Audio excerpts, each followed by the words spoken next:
What's going on, guys? Welcome back to another episode of Breakfast with Perkins. I'm, of course, your host, Perkins. Let's just skip it and get straight into it. Real quick before I get into the video here, I do want to say, if you haven't subscribed yet, go ahead and drop a subscribe. Go ahead. It'd be great. It'd be awesome. I'd appreciate it. I was thinking of moments in gaming where I had watched it or had seen something or heard something and thought, holy shit, or like, whoa. Was really taken aback by what I had seen or what events had transpired, whatever it is. So I came up with a list of 5 games. Some games have like a runner-up moment, but 5 games where I heard or saw something, it was just like, Jesus. So I'll get right into it. First one is going to be Red Dead Redemption 2. Now, obviously, this is one of the most critically acclaimed, one of the most widely respected games ever made. This is Rockstar's magnum opus for sure. There's two scenes in, I say scenes like it's a movie. It's pretty cinematic, obviously. Who would disagree with that? There's 2 parts in Red Dead that I was just like, whoa. The first one is when you have to go back. I believe it's the guy that gives Arthur the TB, goes to his wife, Mrs. Downs, and he goes and gets the money back from her, and she goes inside and does something, but the boy, the son is like staring at Arthur, and Arthur's like, either you got a lazy eye or lack of respect. Which is it, boy? And then before the mom comes back out, now mind you, they had just buried the father. Before the mom comes back out, Arthur tells the kid, well, maybe when your mother's finished mourning your father, I'll keep her in black on your behalf. You think on that, boy? Well, maybe you shall, sir. And maybe other events will transpire. You best stick to them books, because mark my words on this. Vengeance is an idiot's game. I was like, the kid's like 13 years old, and here's Arthur just like, this kid's gonna fucking die. Insane. And then, of course, I would say the runner-up, maybe equal to that part, was when now I think it depends on which honor you have, where your honor level is when you get to that part. But when you're running from, I believe it's the Pinkertons, your horse dies. And I believe if you have the good honor, amidst all the gunfighting and gunplay and bullets flying, Arthur will stop and pet his dying horse and say, thank you for everything. Come on, brother. Let's go. Give me a second. Come on. Push, Arthur.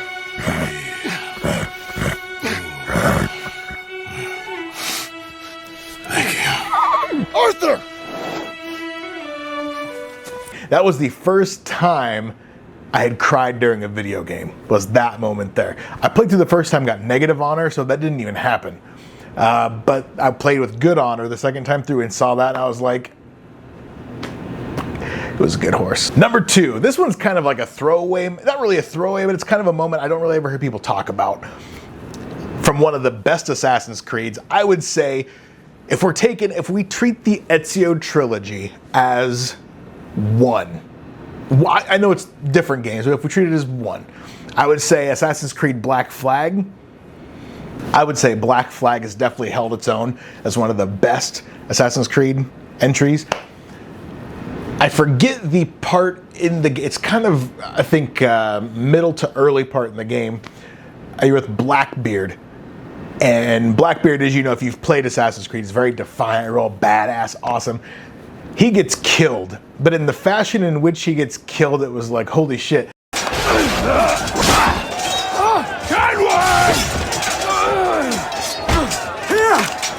In a world without gold, we might have been heroes!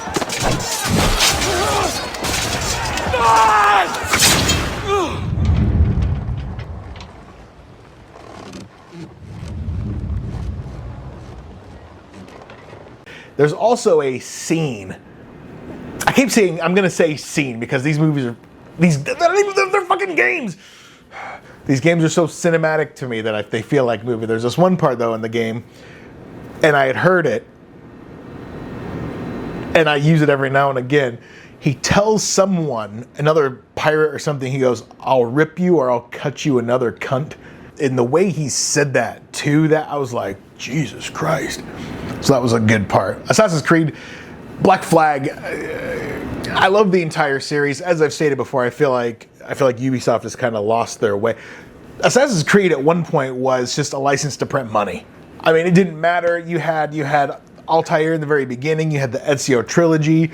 You had the one with Connor, Black Flag, and even like the new trilogy, Odyssey, Origins, and Valhalla. They're not bad, but they've strayed away. And then Shadows kind of got it back. And then I don't fucking know. But anyway, I've talked about that. But that's another scene. I was like, holy shit. Next one is probably one of the most badass things I've ever seen in a video game. It comes from Saints Row 2. You might already know, maybe not. In Saints Row 2, first off, let me say this before anything. Johnny Gat has got to be one of the dopest characters in video game history ever. If you've played any of the Saints Row games, you know who Johnny Gat is. He's a complete badass. Complete badass. He's voiced by Daniel Day Kim, Hawaii Five-0, if you've ever seen that. And he's one of my favorite characters in a video game. Anyway, there's a scene, said it again, there's a scene in the game where Johnny Gat's girlfriend Aisha is killed by a rival gang called the Ronin. They're having a funeral for Aisha, and Akuji, I think that's his last, I forget his first name, he kind of bum rushes the funeral, and he's like, I've come to finish what I started, and Johnny Gat, like a G, says, "You two have humiliated my family for the last time! Leave, little boy. Look at me when I'm talking to you!" Fuck off, Akuji. I'm not killing anyone at Isha's funeral. Tonight, tomorrow, you name a time and I will gladly fuck you up. But not now. How noble. Nobility is sorely overrated. So there's a scene that happens, you guys have a shootout, you win, and Akuji's kind of sitting there bloodied up, and Johnny Gat's like, you ordered the killing, all this stuff like that, fucks him up, punches him through a headstone, and then the most G shit was they're in a graveyard, and there's a coffin that's getting ready to be buried, but not quite. So Johnny Gat opens that coffin, tips the body out of that one, puts Akuji in the empty coffin, closes it, hits it, and it starts going down. You can hear Akuji, please, please, anything but this. And as it's lowering, your player, the guy you play as, and Johnny Gat, you're covering it with dirt. Where are you taking me? Let me go!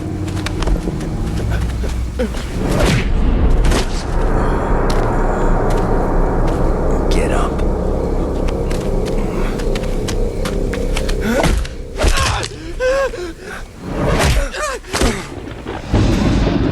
Get up.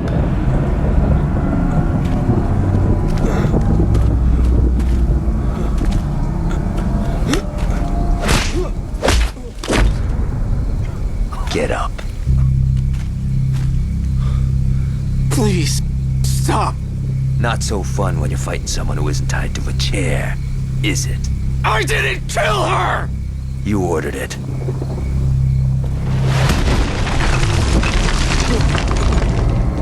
I'm sorry. Well, that brings her back, doesn't it?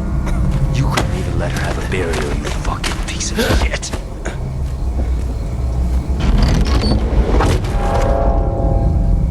No, please. No! Kill me! But don't do this! Just kill me, damn it! Don't do this!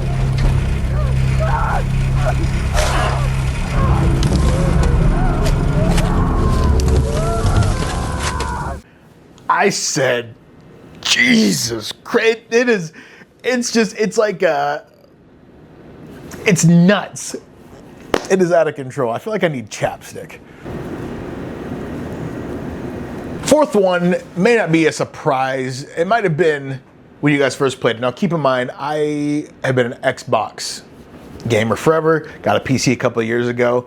Obviously, with the advent of getting that, I was able to play a lot of PlayStation titles that I never got to play before. One of the first ones, actually not one of, the first PlayStation title I played was God of War. Obviously, you'd seen gameplay, all this stuff like that, but just never got to play it because, you know, I didn't have the ability to.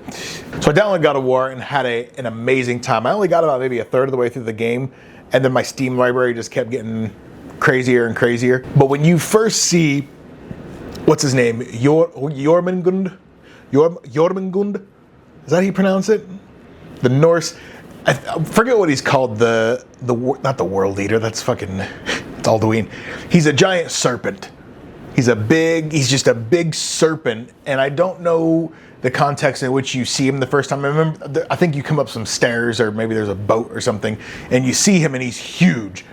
And he's looking directly at you, and anywhere you go in the level, his eyes will follow you. It's really cool.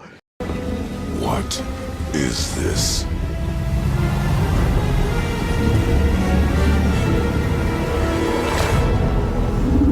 It's the world serpent.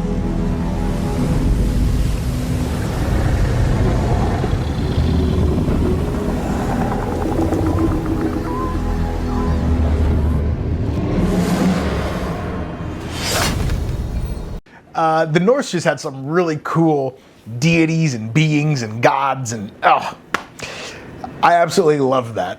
But it was seeing that for the first time was like, whoa. I remember I kept like moving back and forth so you could kind of follow me and whatever. I just thought it was awesome. And the last one's gonna go to Cyberpunk 2077. Now this entire game, as anyone knows at this point, I've touted this game as one of the best games of all time. A lot of people were still salty and pissed off about that launch. Understandably so, I completely get it. But I feel like CDPR has more than righted the wrong with that. And I feel like they've redeemed themselves. They didn't really have a choice though, because when the only games you have are The Witcher and Cyberpunk, and if one of those just isn't up to par, you're gonna have some problems. But I know The Witcher came in a decently rough state when it first came out, and they righted the wrong, and they did so with Cyberpunk as well. But I'd say there's two things in Cyberpunk where I was just like, holy shit. Meeting Adam Smasher for the first time was, you come up in that brain dance and you're looking through, you know, the eyes of, I forget her name, that one chick, and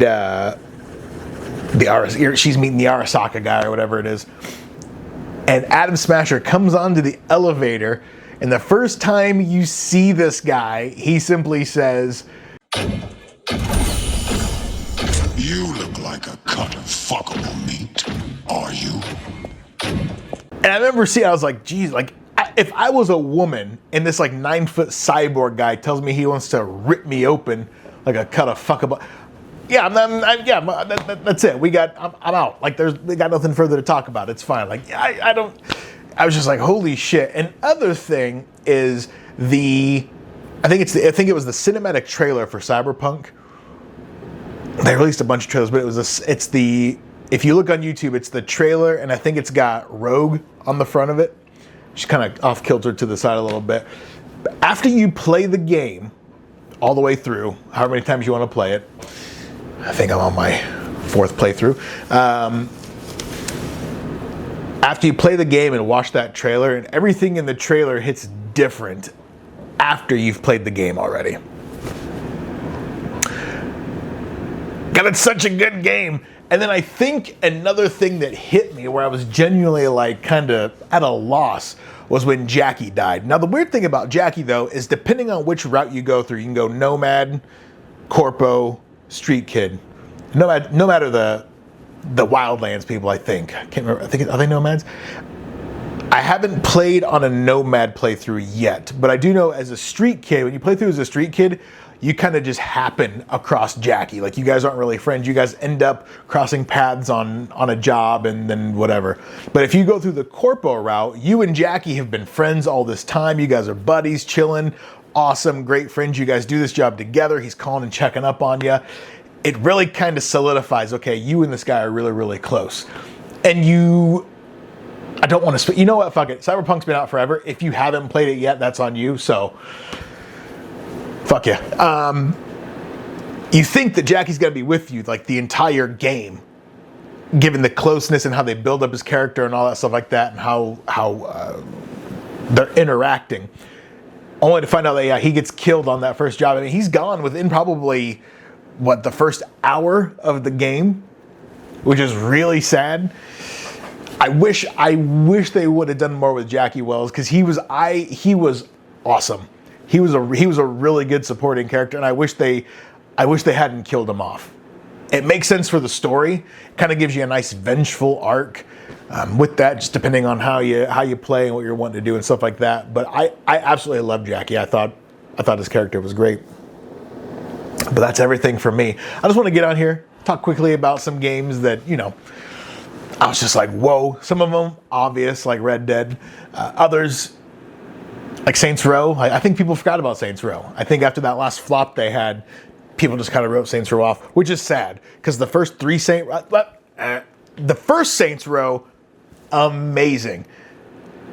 I wish we had more GTA clones, but now no company can really compete, so like, why the fuck would we? But that first Saints Row was pretty close to GTA.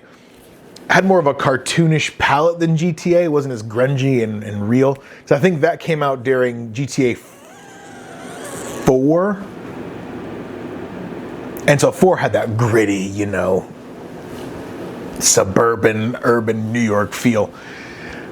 Whereas Saints Row was kind of more cartoony, but it still had the crime element. You know, it was still a great time. And then Saints Row 2 was still fun. I had a good time with Saints Row 2. And then 3 was kind of when they jumped the shark. And 3, that you had like, I think that was like you had the dubstep gun and all that stuff. That's when aliens came. Or was that 4? Was there 4 Saints Rows and the 5th was the reboot?